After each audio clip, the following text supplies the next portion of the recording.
Hello and welcome to the Imperative Narrative Podcast. We are starting this out right. Hello and welcome to the very first episode of the Imperative Narrative Podcast. The story, the show. All right.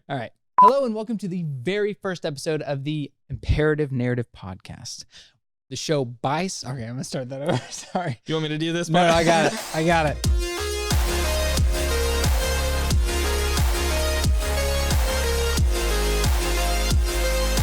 Hello and welcome to the very first episode of the Imperative Narrative Podcast, the show by storytellers, about storytellers, for storytellers. We are your hosts, Lukas Arnold. And Kurt Kamphausen, and we are so excited to get started on this. This has been, a few months in the making, right? Yeah. To get this thing going. I think the dream started a year or so ago. About a year, yeah. Yeah, naming the podcast. It rhymes, which we're really excited about. But it is a mouthful, so, you know. We want to see if we have the Guinness World Record for the most syllables per podcast name out there. Yes. So we added the in front of it. So it's the Imperative Narrative Podcast. Just to really up our syllable count. I love it. Lucas, what's this podcast about? That's a great question, Kurt. Thanks. I'm glad you asked it. Let me tell you. This podcast is about storytelling. Kurt and I are both videographers and are in the creative field, and story is a huge part of what we do and what we're about. So we just wanted to talk about stories in this kind of platform, have guests on, talk to them about how storytelling impacts their craft and all of that. Yeah, and we got, everything from other filmmakers, photographers, bloggers, musicians, Photographers, which I said. business owners. Were you listening to me, Lucas? I'm so sorry. Business owners. So we're trying to get a pretty wide variety. Yeah, and I think not just certainly storytelling, but just entrepreneurs in general. Because Absolutely. if you're listening to this or watching this, we are in Little Rock, Arkansas. So there's a lot of really cool things happening. You know, we're not like this huge city. We're not in LA or in Austin or necessarily like this hotbed, so to speak, for creatives. But We're I think just now getting to entrepreneurship in this area. But there's like a bunch of cool things happening. And I think that's really exciting. So that's what we really want to do. We want to give some really talented people a platform. Not that we are anything special. We have this massive platform, but we love connecting with other people that are really good at what they do. Yeah. And that tell really good stories. Oh, yeah. Yeah, definitely. So we're going to have a laundry list of very talented people, like you said, and we've interviewed a few of them already, and they have been fantastic. We're really excited to share that stuff with you. But no, Lucas, this is the first episode. We haven't talked to anybody yet. No. What are you talking about? I have only talked to you. So we're both filmmakers, like Lucas said. Lucas, what do you do, and how did you get started in it? Well, I'm a filmmaker, like you just said. Yes. But I kind of had a roundabout role getting to this spot. So I started out in graphic design, went to A-State in Jonesboro. Heyo. Whoop. Red Wolf. That's right. And it's very close to being the Longhorns, but you got the fingers in the middle. It's a wolf. Don't confuse the two. Yeah. Anyways, I went to A-State for graphic design, studied it, obviously 4 years, graduated, came back to Little Rock and started at a print company, Sir Speedy, and did that for about a year and a half. It was a lot of walk-in, logo design, business cards, a lot of print graphic design, which is very different than digital. And then from there, I moved on to an advertising agency here in Little Rock and continued on into graphic design, but did a variety of different things. But along the way, realized that I much more preferred video over graphics and stuff. I wanted to be able to, I was kind of limited a little bit I still love graphics, but I was limited in the fact that you can't really show too much of a narrative, or if you do, it's a small, concise narrative when it comes to graphic design. And I way more prefer storytelling and that kind of visual aspect of it. So I started teaching myself film and videography and all this, and building that up kind of on the side, and eventually left CJRW to jump into a real estate agency where I kind of did a little, I was getting my toe in the door for videography. I was doing some video, some graphic design, some social media. And as of like a week from now, I will be full-time video. What's the name of your company? GlassLight Films. GlassLight Films. GlassLight Films. Nice. That's it. It's a sexy name. I mean, it's I maybe. I mean, it's what all right. what do you like? Who are the people you serve with GlassLight? So I do mostly commercial work right now. Do several things through CJRW, my past employer, helping them with website videos and things like that, as well as we do weddings together. Just really anybody who needs video work done or any kind of marketing video production. So, and if in case you're just listening to this, he was pointing to me. We together shoot weddings together. Yes. And so which has been really cool. Yeah, that's awesome. Yeah, GlassLight Films. Yeah, GlassLight Films. I like it. But what about you, Kurt? Well, how did you go down this crazy journey of filmmaking? At first, I just had to say that between the two of us, I probably had the best company name. Yeah. And that's Kurt Productions. Stellar. I know you're all thinking out there, how in the world did you come up with that name? Let me tell you, it takes a little bit of paranoia and a little bit of, I just need a name. So I'm just going to put it out there. Yeah. I was like, I don't know why. I was so like afraid that if I picked a name that someone was going to like sue me because I accidentally picked their name. I don't know why. Like that was such a huge fear. I'm just paranoid about that for some reason. So I thought I'll just pick my first name. If they want to sue me, I'll just be like, hey, listen. There's a lot of Kurt's out there. It's my name. Yeah. Like, what are you going to do about it? Yeah. I guess they could still sue me. But anyway, I hadn't really thought all that through. So I just kind of threw it out there. I created a Facebook page. But my journey began, I also went to Arkansas State University. I was a radio TV major, wanted to be a sports anchor for ESPN. That was kind of the dream. And I went to college. And I was like, it was fun. I enjoyed it. I think I was pretty good at it. But then I got married like a month after I graduated. And I was like, I don't really want to work like crazy newscaster hours, which is like 2 p.m. to like 11 p.m.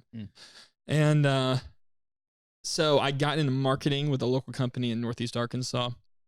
And that was good. Like almost 2.5 years of that solid experience. Got to help do a lot of marketing stuff, a lot of video stuff for a very successful multi-million-dollar making company. And so that was a really good experience for me. Anyway, we ended up moving back to Little Rock.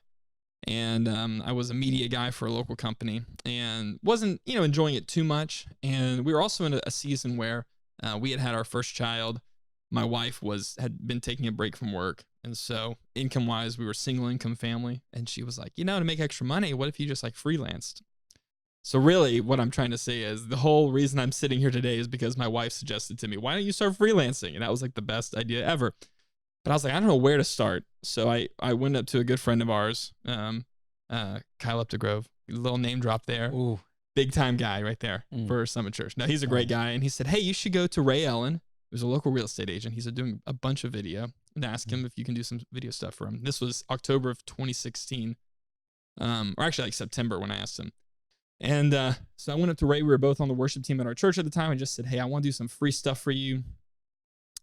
Just want to get my foot in the door. He said, yeah, send me your demo reel and we'll get started. I'll try to find something for you. What I didn't tell him was I didn't have a demo reel. And I was like, oh crap. So 2 weeks go by. He's like, hey man, I think I got something I need you for, but I still need your demo reel. And I was like, oh boy. Okay. So I just threw a bunch of stuff together from college. And if I watched it today, it would probably be like the worst thing ever. I mean, I'd be so embarrassed of it, but it was something. And Ray was really nice. And he was like, that looks good. So the very first freelance gig I did. Good. Yeah. Don't do that. But make it look better than that. So the first thing I did was Chili Fights in the Heights, 2016. Yeah. Right. So that was October. So if you're not in Arkansas, it's just a big chili cook-off for a good cause to help people who need food. And so it's a really fun event. And so I helped film it. And then anyway, I guess that I gotta say this though, for a first time videographer, that was a good video. Oh, thanks, man. I remember seeing that and being like, that's awesome.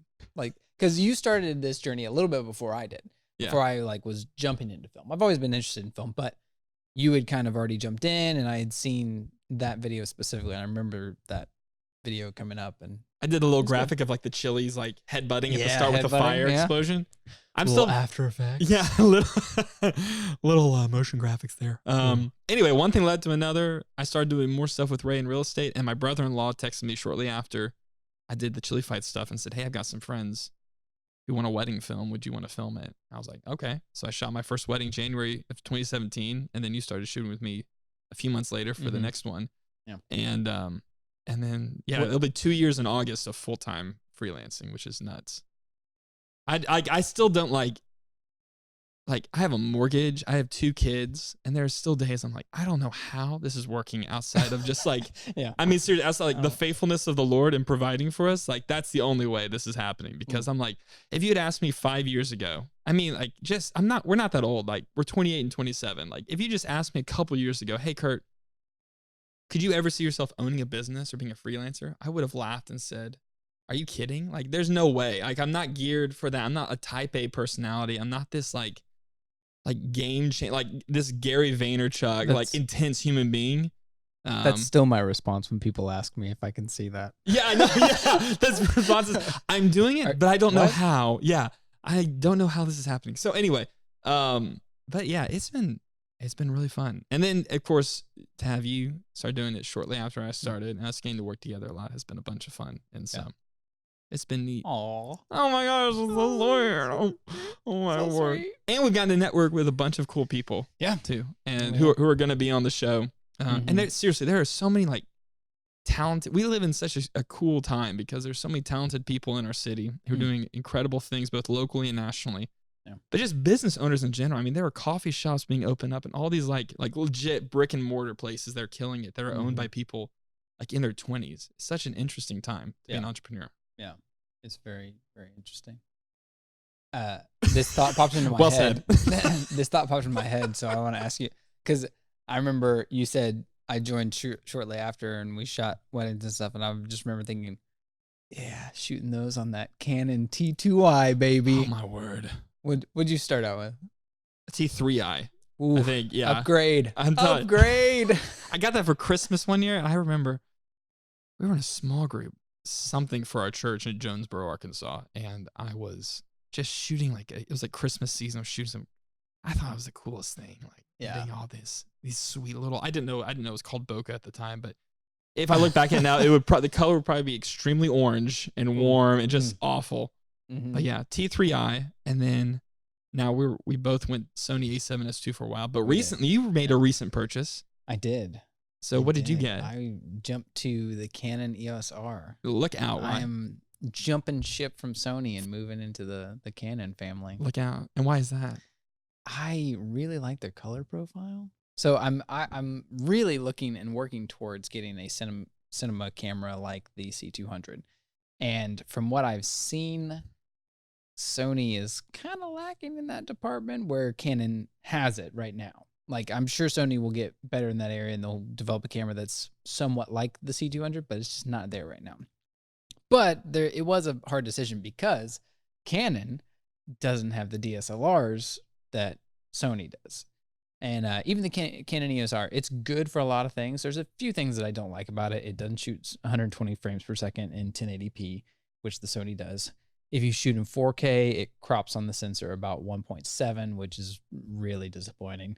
So just a few technical things here and there. But overall, it's going to be a better pair with the C200 for, keeping things consistent as far as color goes and bit depth, things like that. So I just decided to jump in on that. Yeah. I think my next purchase hopefully will be the Blackmagic Pocket. Yeah. Because you've been talking about that for a while. I have been talking about it for a while. And I know it's a 4/3 sensor. I know that but that's literally the only thing that's negative. That's only negative. It really is. Like, I mean, the guys if you guys follow, there's some guys in Corridor Digital, they're LA film production company, huge YouTube following. They use it. I mean, I just worked for some filmmakers from Portland a few months ago who love it. They use Ursa Minis, so they stayed in the Blackmagic family. Yeah.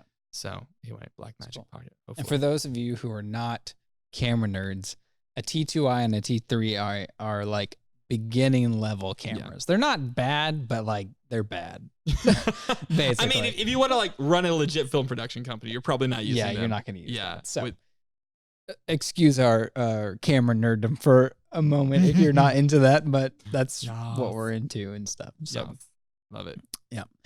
Anyways, so talking about storytelling stuff, how does that for you play a part in what you do and in the variety of videos that you do? Yeah. I think it's obviously crucial because that's why we're doing this podcast. I mean, that's why people care about, like, I think that's really what separates different entrepreneurs and different freelancers. I think, people really, at the end of the day, whether they know it or not, they choose people based on how they tell their story. I think specifically for weddings, it's very easy. I mean, you can hire a guy or girl to film your wedding and make it like a nice little highlight film, and that's fine, and it can look great. And sometimes that's what the couple wants, and that's great. And you and I, we really try to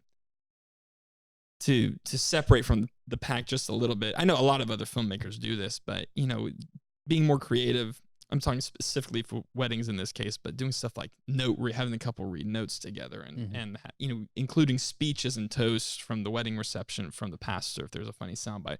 I think stuff like that really, really separates video content. And there's a lot of people that make really good-looking things, but ultimately at the end of the day, it's the story they tell that really draws people in. And so, I think that's how we separate ourselves, just as we're trying to get clients.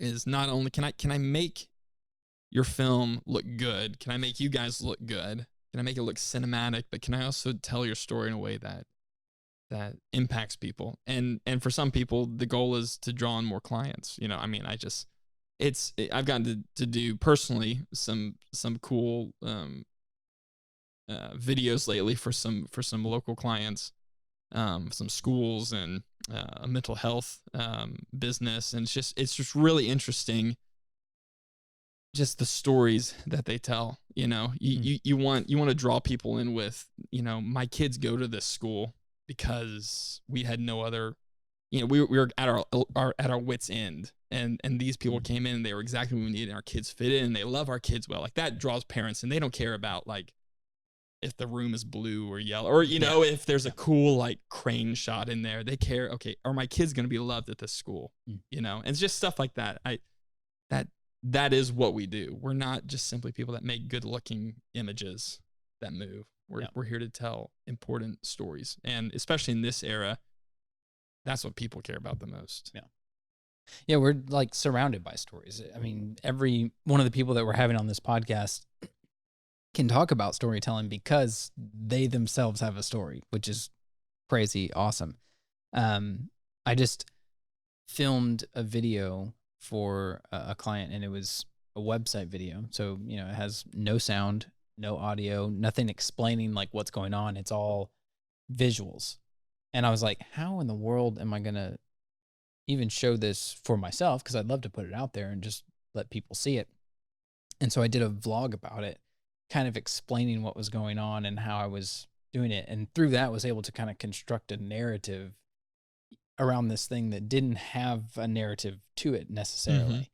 And put that out. And obviously the reason it wasn't good to share was because it was out of context. In the background of a website, it would be great. And it could actually string a narrative together with what's around it, in that context of that.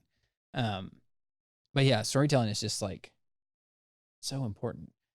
It's just, it affects every single one of us. And like you said, like that's what people connect with more than they do the visual aspect of it. And obviously we want to be very good at our craft. We want to be good at what people see. They want, very great colors and good. We want to be exposure. Technically excellent. Yeah, but exactly. also don't lose the human element. Yeah, exactly. Because that's the connection right there. I just got out of seeing Toy Story 4 a few days ago, and it's just ridiculous. Spoiler-free zone. This is I'm not going to spoil anything, but it's so like I don't cry. It'll be way gone by the time this is out. This is coming out a little later. If you haven't seen Toy Story 4 by the time you're watching this, then you're missing out. It's just insane how like a movie about toys like can make you cry. I mean, it's just like I don't even cry, and there's like a scene where I'm just like tearing up. I guess as a parent, it hits you one way. And maybe if I wasn't a parent, then maybe I wouldn't have cried. I don't know. But it's just like insane how Pixar continues to make films about things that you don't think you would care about. And all of a sudden, you're just like bawling in a movie theater and you're embarrassed. And you're like, what is wrong with me? Bro, I could do an entire podcast episode on Pixar alone. I just love them. They are excellent at the craft of storytelling. Yeah. And just, man, the way that they connect you with their characters. And think about their characters. Fish, toys, emotions, cars, emotions. Like what? And you're just really drawn in and compelled. Yeah. You know exactly who those characters are and what they want, and like, oh man. Speaking of which, you're reading a book by so tell us about the book. Ed Catmull. It's called Creativity Inc. and it's fantastic. I'm just plugging this guy's book. But he's welcome, Ed Catmull. Yeah, he needs it. He's one of the founders of Pixar.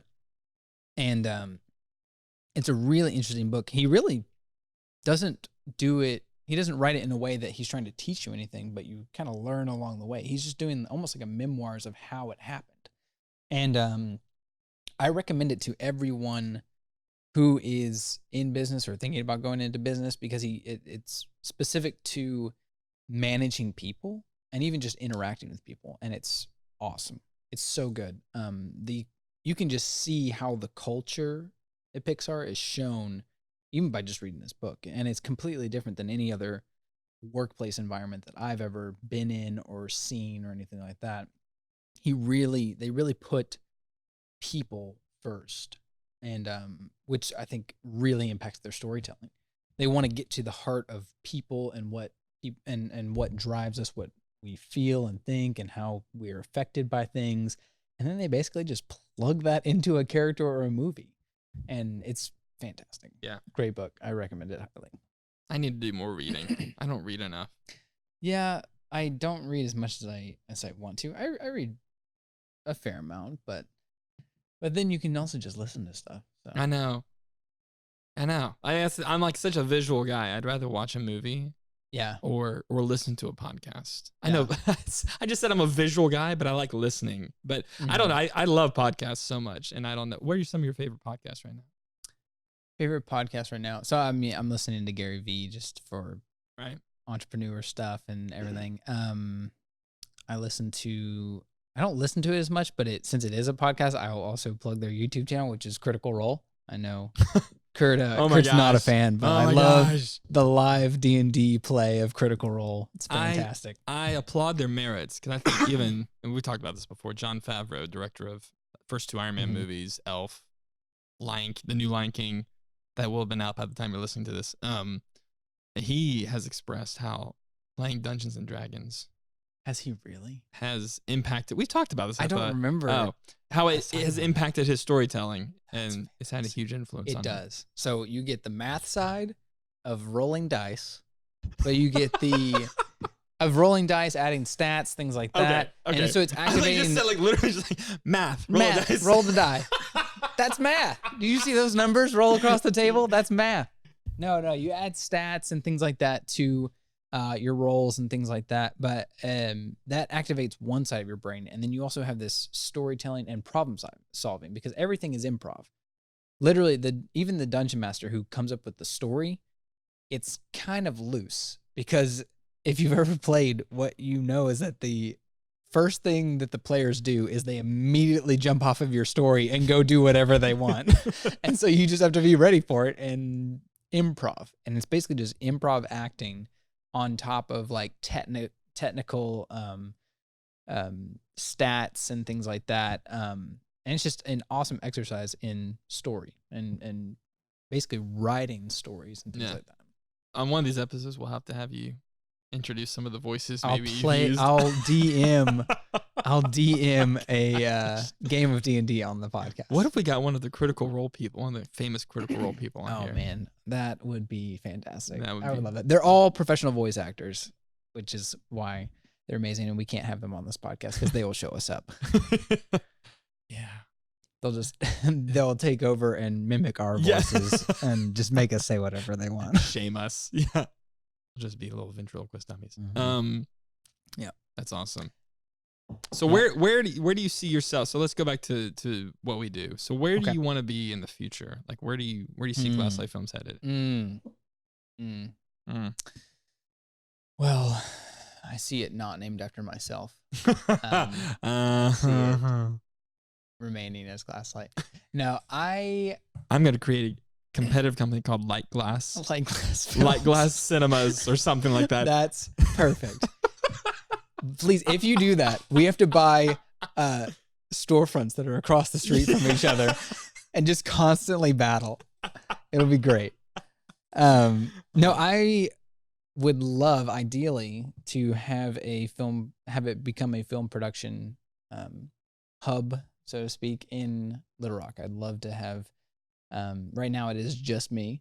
So I'd love to have employees come on and tackle a bunch of commercial work as well as short films and potentially feature films. That would be awesome. I love writing and developing my own narratives and fictional stories to be able to film.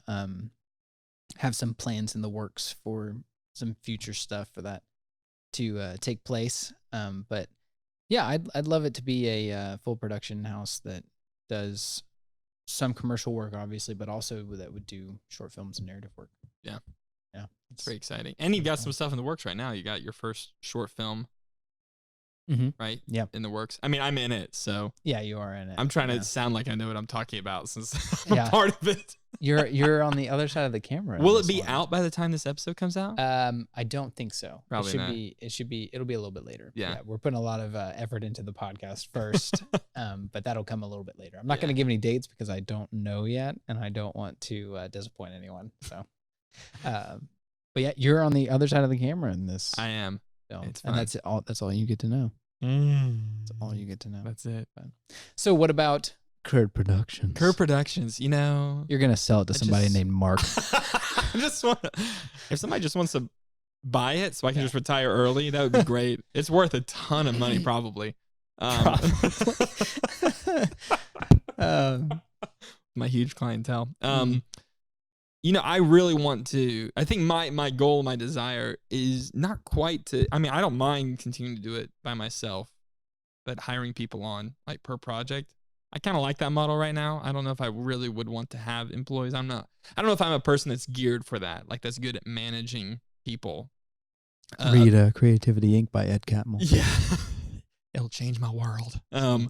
But yeah, I'm not sure I'm quite geared toward that angle. I think I've expressed my real desire as far as like the stuff I'd like to make, in the future is stuff for people that otherwise can't afford high quality video content. And what I'm thinking, like specifically like nonprofits, people like missionaries, the church plants that otherwise can't afford it. That's kind of like the angle I want to go, is providing high quality video content for people that otherwise can't afford stuff that looks that good necessarily. And so I don't know what that'll look like in the future. I don't know if that'll look like me like doing a Kickstarter for my business and like being funded that way so that these other people wouldn't have to pay for it. I don't know if I should be sharing all this. I'm just sort of talking from my head. So, but this is that's sort of what I'm thinking of. I really don't have any ambitions of being this large production house. I think you would be great at like running a big company. Or a medium-sized I'm company. Not thinking it would be big. I'm thinking, but still, but enough to get stuff done. But you're more of a visionary guy than I am. I think I'm very much a short-term thinker, which is good at times and also like really bad at times, especially when it comes to running a business because you have to have like a long-term plan. Yeah. But But you also got to have that short-term to follow things through. I tend to be the dreamer that like, that looks awesome. I don't know how to get there. But we're getting there. You kind of need both. We're starting a podcast. Yeah. We're doing short films. Yeah. Doing more commercial work. So we're getting there. Yeah. Like that's I think if people are listening to this, I hope that they understand like we didn't start a podcast because we think we're the most qualified individuals to start a podcast. We just did it because we wanted to do it. And we have something to share, that we are people on a journey of entrepreneurship and business owning. And we're still learning every single day. We have no idea some days. Or I won't speak for you. I have no idea what I'm doing some days. I'm just like, I don't like, this is new territory. So, but we hope that this helps people who are like, I've considered, I have some creative, talents that I'd like to use. I've thought about reaching out to people and starting doing some work for clients, but I just don't know where to start. We're here to tell you, like, it just starts with one conversation. My whole thing started with me talking to one guy and then talking to another guy. And then next thing I know, almost 3 years later, it just builds on top of it. So it's not this complicated formula for freelancing. It's like one baby step at a time. Yeah. It's definitely, you kind of are long-term, because it is a long-term like goal to be able to do all this stuff. You're in it 3 years, so you're still pretty new to it. Yeah. And for me, next week is when I'm full-time video. Yes. So it's like, but you've been a freelancer for a year and a half now. Full-time freelancer. Yeah, about 2.5 with graphic work. 1.5 year to 2 years, something like that. Yeah. But even that, like, you got to think, like, that was a long-term, 2 years to step into that, to be able to get there. So it's still like this planning thing. But yeah, that's what I think is cool about the podcast, is that, you're 3 years into it, which by a lot of standards is pretty short term into it. And I'm just now jumping into it as well, even though we do know what we're talking about. We've studied and have worked and things like that. Yeah. But at the same time, this is a journey where I still see, and hopefully we always see this, I see more growth in the future. Yeah. It's just always going to be progressing and things like that. So. Well, it's like, and we were talking about this with somebody the other day, how, like, we hope that every single year we make our 2019 demo reel, or 2020 or 21, we always hope that one is always better than the last one. That's like the goal. Even if it's not the greatest thing in the world, I'm just getting better is what. Yeah. We always want to look back at the year before and go, well, that was bad, but it's better this year. Yeah. It's getting better. It's better. Yeah, it's great. That was a good face. Yeah. So, being in this industry, especially, so creative industry, but also entrepreneurship, where you're your own boss and you're kind of having to do it yourself, finding your own business, deal with issues, that kind of stuff. So in that process, there's a lot of ups and downs in that. What have been some of those, either ups or downs, and how does that impact you, ups and downs? How do you make it through the low times, and how is it during the high times? I've never had truly like a bad experience. Even, you hear wedding horror stories all the time about how certain people can be difficult. I honestly, if any of my clients are out there listening, I mean this, I've not truly had a bad client that I know of, or that I can remember right now. Everyone I've dealt with has out of your memory. Yeah, maybe I'm just trying to forget. Yeah. But I think honestly the biggest struggle as far as ups and downs that I can kind of qualify is just financially. I think the hardest part about freelancing is that it's not a continual salary, and being married, and we're both married, and I have kids and I have a mortgage. That's like the hardest. That's the hardest part, is going through those little dry spells, and they've never been long.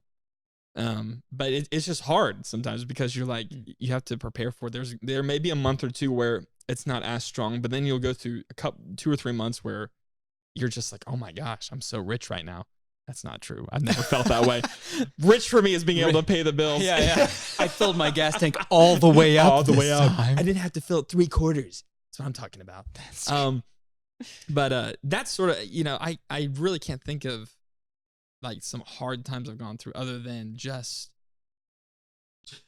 getting used to the fact that I'm not going to have a consistent paycheck every 2 weeks necessarily, and planning for that, and knowing, like, how can I best provide for my family while I'm doing that? And what's crazy is, like, I've had so many times where I'm like, okay, well, we're going to make it work, and then I'll get a phone call from somebody going, hey, can you make a video for me? And I'm like, no.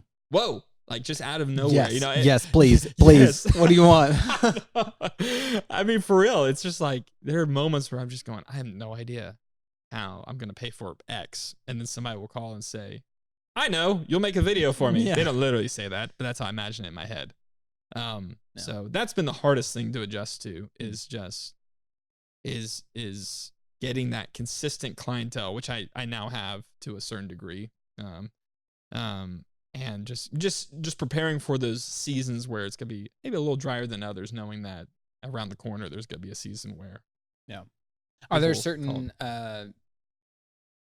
like loops or seasons that you can like predict it being like? Is it like so? For we've done some work for a real estate company before in the winter that typically goes down quite a bit because they're not filming stuff, they're not showing as many houses, that kind of thing. Do you find that there's certain like seasons or times of the year that are different than others? I think it's been different every year. I'm asking because I'm jumping into full-time video and I need to know these things. What do I need to know?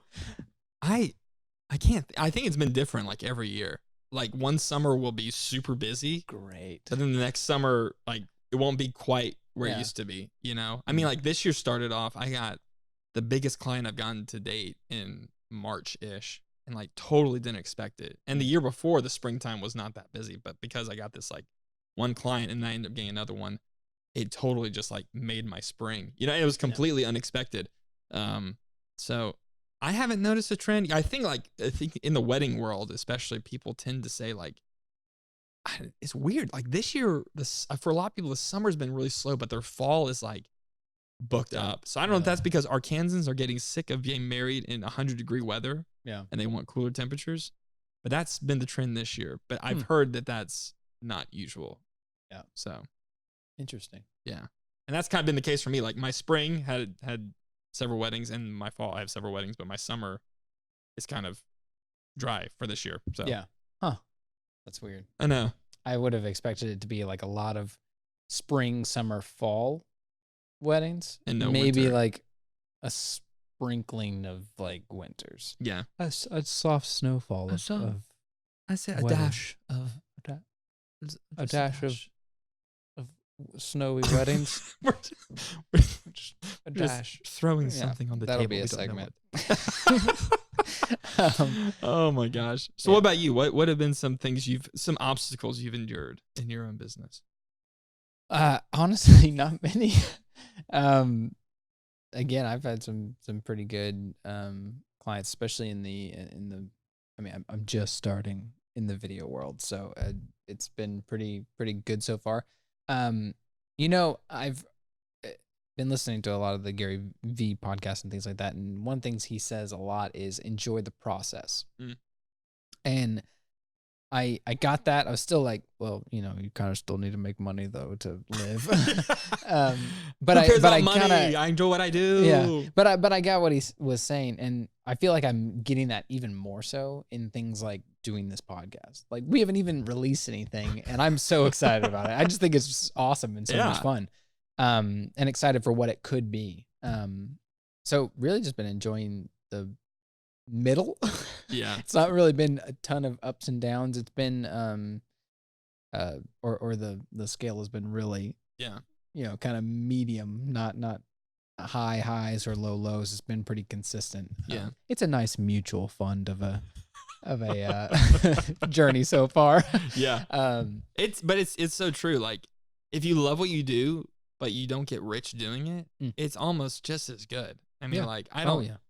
I mean, we both work like kind of the 8 to 5 schedule, and this podcast is not meant to match those people. And we've worked for some great people. There's nothing wrong with what they do with their business. There's nothing wrong with them. But I have had so much fun, even in the seasons where, maybe financially it wasn't as, big of a profit month or whatever. I mean, it's still fun to do what we do. We get to interact with a bunch of incredible people on a day-to-day basis, and we get to do it in a schedule that fits with our family. Like, I mean, my whole dynamic, and you've seen this, was, I mean, when we had our second kid, we couldn't, daycare was daycare in general is just absolutely ridiculous. Like I should open a daycare if I want to make money, I think. But, like I had to watch our second son for like a long time. I mean, it was daddy daycare and running my business, but like, I can't do that because my wife works. I can't do that if I'm working at 8 to 5. So like, even stuff like that, it's just take him to the office. It was bring your kid to office day every day for a long time. So yeah, you're right. I mean, enjoying the like that's what it's about. Like if you want to be a filmmaker or a photographer or a blogger, and your whole goal is, I just want to be rich and make a lot of money, it's gonna be miserable because that's not gonna happen for a while, if ever. And Yeah, that's just such the wrong way to go about it. You have to do it because you love telling stories and you love the art of what we do. Yeah. Money comes and goes and it just buys stuff. It's not. It does buy gear though. It does buy gear. Yeah, I mean, the stuff is nice. Yeah. But it's not everything. Yeah. That's what. Yes, true. Like I love the fact that we have flexible schedules in this to be able to, like you said, meet people. Like I see so many more people now than I did before. If you're just in a, office or something, I remember, I mean, you still see people, but you see the same people over and over again, and which is good. You can develop relationships and stuff, but getting to meet other creatives and just different people on a day-to-day basis is really cool. For sure. So my imperative narrative logo. Yeah, we hope if you guys are watching this, we haven't created a logo yet, so we're just doing this for now. So our nice coffee mugs with. But it was on the bumper at the intro, and it'll be there at the end bumper. So right. Oh yes. Pay attention to that. Yeah, you have to think further into the future, Kurt. It's already done. That's why I'm not a long-term thinker. Yeah, I'm just short-term right now. Yeah. I think this should just be our logo. You should just take a picture of this and just copy this. That'll just be your handwriting. Just my handwriting. Imperative narrative. Mm-hmm. That would work. Mm-hmm. So, for you personally, whenever it comes to a project, whether that be a wedding film or a commercial film, you said that you had just done this film for Alleviant Health Centers, and that was a really awesome video. Yeah. Go check it out if you haven't seen it. Alleviant Health Centers or on at Kurt Production. No, video by Kurt on Instagram. On Instagram, yeah. Yeah. Facebook is Kurt Productions. Website is also Kurt Productions. My gosh, you're all over the place. I'm just kidding. I wonder if a bunch of people, because my name is German, I would just wonder if like in Germany, my website's just blowing up right now. It's not blowing up in general, but if it was Kamphausen Productions, but it's Kurt Productions. So it's a German name though. Yeah, but not near as German as Kamphausen. Well, that's true. Kamphausen is pretty German. Yeah. Anyway, sorry, what were you saying? It could be. But for you personally, whether it be one of these wedding films or something like the Alleviant Health video, what does success in that project look like for you? Like what is your and what does your process look like from like start to finish? I mean, start to finish, meeting with the client and obviously establishing what are they wanting to get out of this. And I think with Alleviant in particular is really unique because most of the time when you meet with a client, it's like, this is the story we're trying to convey. This is what we want our clients to know about us. But with Alleviant, it was that, and they have creative people that worked already. They're like, this is the look we really want. This is we want this kind of color. We want this kind of background for the interviews. We want the interviewees to look directly into the camera. Like that's kind of the look. Yeah. So that was a very unique thing, but obviously meeting with the clients, establishing what they want to get out of it, and then just going from there, quoting them out, and making sure we're on the same page with the deliverables. How long is the film they're requesting? How many of them? What's the time frame for delivering it? And then once that's all good to go and they said, hey, we're ready to go for it, then I will have already, planned, do I need to rent in a year? Can I just use the gear I already have? I have to get some additional stuff. And I put that in the quote already. And then we just go from there. We plan the shoot, and within, a month or so, a couple months, final deliverable is given. What was the first question? Process and what success? Success. Yeah. I think success, and I think this goes for a lot of people, is just did I make their company look good? I think a lot of people are either looking for a certain amount of website hits, or they're looking for their brand to just be elevated by the look of the video. But I don't know. I guess I'm just easily pleased. I'm just like, if they like it, like I'm really happy with it because I think we all have high standards for our work. I know both of us do. I know our clients obviously do. They take their brands very, very seriously. And just, when I hear clients go, yeah, wow, that was awesome. I mean, that's just the best feeling in the world. And I really want the people I do work for to be represented well. Because I think there's, like we've mentioned, there's so many people doing important work out there who need great looking videos.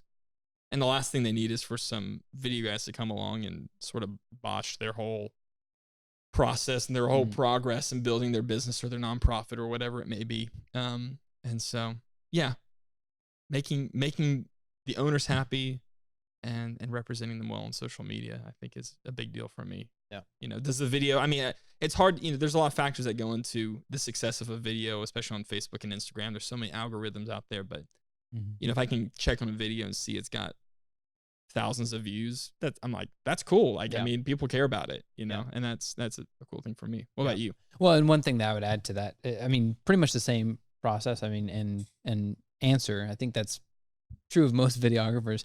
But I think one thing that you do and something that I strive to do is developing those relationships with the clients to know what those needs and wants are, that they might not even know themselves. You know what I mean? Like where we establish a relationship with them and get to know. It almost can be like like they used to talk about this in graphic design of it being a psychology. Like we know psychologically how color affects people or how shapes affect people, because, you know, a circle is more happy and round and smooth, but a triangle is sharp and edgy and dangerous, so to speak. Same thing with blue colors or cool tones. They can be soft and welcoming, whereas yellow is bright, positive. You know, red can be good and like something passionate, but it can also be very dangerous and risky. So like there's a psychology of all of these things that work together. It's kind of technical and stuff, but there's also this working with people to figure out, okay, I'm a video person, but you're not a video person. So you may kind of know what you want, but not know how to say it and not know how to get that out and communicate what it is you're looking for. And our job is to figure out what that is, you know, kind of figure out, all right, I think you're looking for this feeling. And so then we use our technical knowledge of, hey, this is what you know, the color tone or the lighting that we want to go with to achieve that, you know. That sounds way smarter than what I just said. No, it's not. It's really not. It's just going more in depth. I'm like, are you happy? Said. You're like lighting and color tone. No, like, right. That's what I meant. That's what I meant to say. Yeah. Obviously. No, what I'm saying is that we want to truly know our clients to be able to develop those relationships to have that type of communication. Yeah, and I think so often. I mean, I care a lot. I think one of my flaws. Don't list your flaws on the podcast. Well, it's just that like I really care what people think about me to an extent where I think early on, maybe not when I was freelance, but just in my first jobs at college, I was just willing to do it. Okay, if you just say it, I'm just gonna do it, type of thing, right? You know, and I've really learned over the past few years to be able to speak up. You know, like I mean, we're not like we're realistic. We know we're not like these Hollywood level filmmakers yet. We're not like the Spielbergs of the world. We still have a lot of growing and learning to do, but I've done enough where I know that idea that you suggested as my client is probably not going to achieve what you wanted to achieve, you know, but having the confidence to speak up and say, I don't think that's what you want. Yeah. And every time I've done that, they've gone, oh, you know, I think, you know, you're right. Yeah. Or, you know, when they saw the end product, they were like, you're right. We're glad we didn't necessarily go with that. Yeah. Or even if it wasn't an idea, I remember recently I did I can't remember what it was. It was just like a simple logistics thing of like, okay, if you want this to be seen, I need to be able to have access to your building, like on this day, like just simple things like that you have to have the confidence to speak up and say, if you want the video that I'm promising, I need X, Y, and Z. Yeah. And if they're paying you a decent amount of money, there's no reason they shouldn't go, sweet, you can do whatever you need to make this happen. Yeah, absolutely. And having them involved, but at the same time, being able to recognize, like, whenever they're saying, hey, this is our goal and this is how we think we need to get there, seeing that, you know, as we as the video guys going, that probably won't get them there. That's probably going to go like over here. And so we need to redirect how we go about this to make sure we hit the goal first. Because it's always the goal is the first. Because sometimes you get clients who want to have the process and they get caught up in the process part, but you got to remember that it's the goal, you know? So if you're wanting this goal, then you got to make sure you're on the right path to get to it, rather than shooting. Hey, we want it to be a if somebody's, it worked out for you, especially. Let me start over because I'm just rambling. Example: the Alleviant Health Centers. Typically, whenever you look straight into a camera like this, it can either one, be very engaging with the audience, or two, be very scary. If you're looking, most people look like right here, just like right off of the camera, instead of looking boom right at you. So, Alleviant Health Centers, they were like, we want them to look right at it, and that was a great call because it really connected you with him, and you really he got his story in your face, and it was like so good. But there's some jobs that if they had been like, hey, we want it to be connecting with them, and we want them to look right into the camera, and depending on what it was, that could be very off-putting and hurt their what they're wanting to communicate. Yeah. Well, and sometimes the people you're interviewing just aren't good at looking straight into the camera. We were fortunate because we had people that were very comfortable sharing their story without a teleprompter of any kind, and looking into this tiny little, 4-inch diameter lens rather than looking into another person. And it worked. But sometimes, we've both interviewed people who were like, that would not have worked. Yeah, that would have been a bad decision. The ones where you're like, hey, don't look at the camera. And they're like, what? But I like the camera. But wait, am I not supposed to look at? It's like the scene in A Bug's Life. The bug's going for the lighter. Going right. Frank, don't go towards the light. Yeah, I can't help it. Beautiful. Yeah. Back to Pixar. So good. So, what is a piece of advice that you have heard or that you have been given that you've held on to? Be patient. Ooh. Be patient. Yeah. It's not going to happen overnight, or most of the time it won't. We look at these viral sensations and we're like, the really the once in a lifetime. There are obviously people who have this sustained level of success on YouTube, on Facebook. And I'm not talking about those people. I'm talking about like the Chewbacca mom that was just like stuff like that. That was just like totally out of left field, and like people just gravitated toward it. Yeah. Stuff like that is so rare.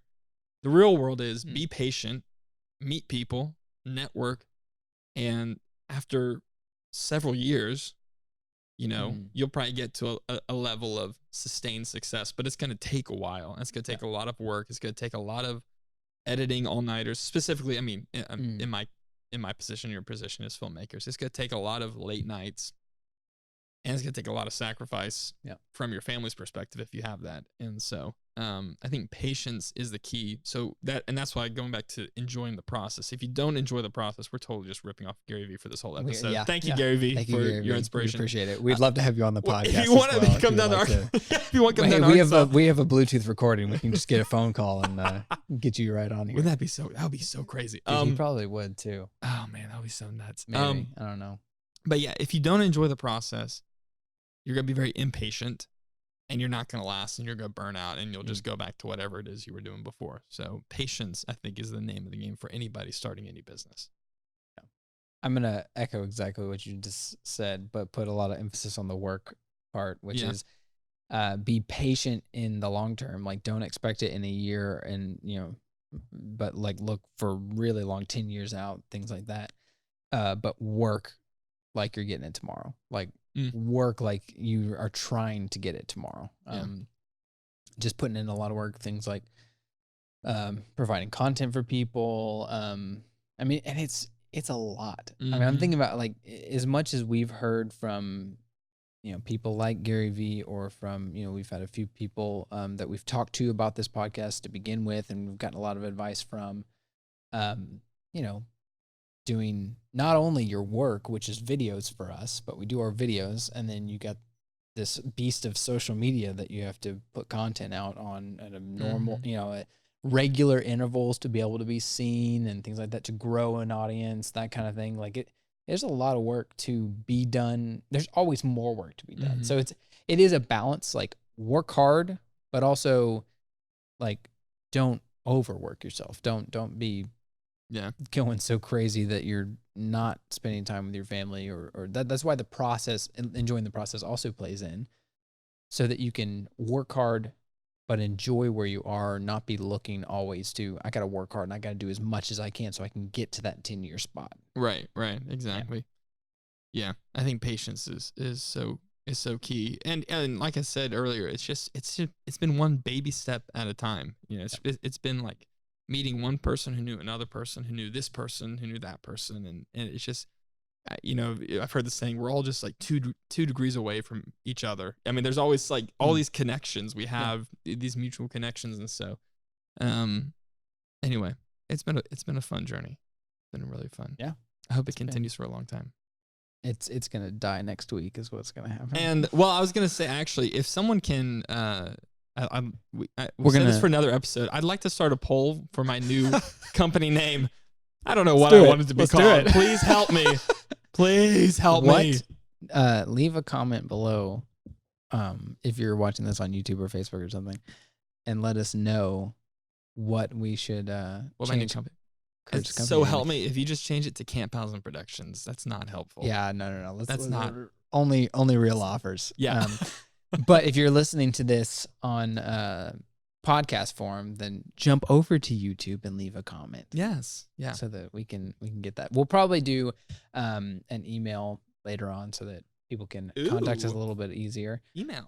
Yeah. I figured that might be good. Fancy. Yeah, maybe even a Twitter handle. Confession time. I haven't been on my Twitter in a long time. That's okay. I'll take care of it. It's fine. It's fine. Are you on Twitter? I am, but I don't do very much on it. I just feel like I'm working know on what my happened. Instagram game right now. Yeah. Before I jump over to Twitter. like So. Facebook and Instagram is big. Yeah. I haven't figured out LinkedIn yet. That's kind of a weird one for me. And I haven't Yeah. been on Twitter in a long Well, time.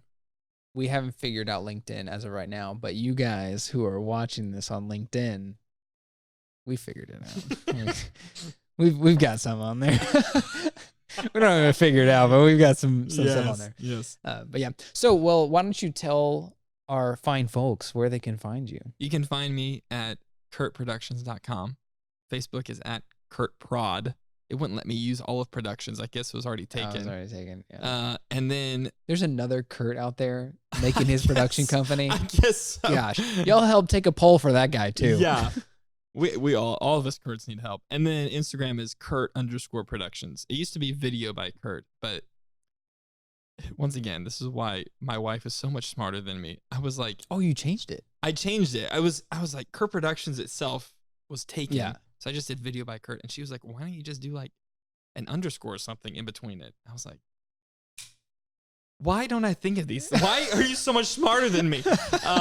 So I did. So it's Kurt_Productions. And yeah, that's it. That's it. That's it. All right. Yeah. Awesome. Check out his work. It's What about awesome you, stuff. Lucas Arnold? You Light can Glass? find me at GlassLightFilms.com. Mm-hmm. I'm on Facebook under GlassLight Films. Makes sense. Just search that. I'm pretty sure it's GlassLight_Films, but yeah, Yeah. I thought of the underscore. So Oh. You were so What can I say? Your wife told me to do. Not really. Which was just telling us everything. Yeah. And then Color Me Lucas on Instagram as well as GlassLight Films. You on Color Me Instagram. Lucas is your personal. It's Ish. my personal brand. Your personal brand. Personal brand. Wow. Yeah. We'll I'm be trying- looking for the autobiography to come Woo! out very soon. It's coming out soon. It'll just be audiobook. I'm not gonna write it. Hello and welcome to the Lucas Arnold. Hello and welcome. I'm gonna have you talk. It'll just be this, and this Yeah. will be my autobiography. Yeah. My autobiography. Autobiography. Yeah. Yeah. That's cool. But yeah, GlassLight Films on Instagram for your actual production company. Yes, for the production company. Cool. Mm-hmm. Yeah. I like it. Well, it's gonna be Yeah. fun. We got some fun guests coming up. Check us out. Follow us on all the things. Yeah. Facebook, All YouTube, of the things. all the things, and We- it's gonna be a fun time. Yeah. We appreciate you tuning in, and hope you'll stick with it for the rest of the first season. It's gonna be some We great hope- guests. please listen to it. Yeah. Please, we just want you to listen to Mom, it. Yeah. Dad, thanks for. If you don't listen to it for us, Yeah. we've got some great people coming up. Yeah. So, And so just skip this episode now that you're at the end, yeah. and listen to all of their episodes. Perfect. All right. That's it. Join us next time. Bye. Bye.